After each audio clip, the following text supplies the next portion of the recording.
Міне, сустав, міне, домалақ көріп тұрсыз ба мынандай? Сустав жоғалып кеткен балада. 5-летний ребенок, 3 года клеточного питания, восстановление сустава. Сустав восстановить еткен, сұмдық при помощи билурон. Видите? Сустав жоқ болып кеткен. Сустав болмайды ғой, ол кемеки сустав пайда болған. Представляете? Табиғи сустав пайда болған. Сустав ешқашан орнына келмейді, ол пайда болмайды, өліп қалсаң да пайда болмайды.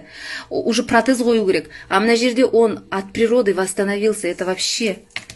Понимаете, да? Мына еркек өмір бақи толық болып жүрген, өмір бақи. Немен айналыспаған, спортпен айналыспаған, да? Сколько себя помню, я всегда боролся с лишним весом, дейді. Мінеки.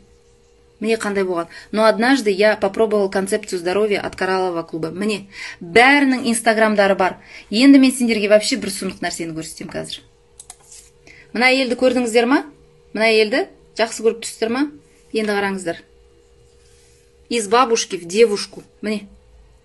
Из бабушки в девушку. Мынандай болған түрі. Ай, әйелдер, сендер мынандай болғыларың келмей ма? А? Да я не верю. Никогда не поздно повернуть время вспять, дейді, если у тебя есть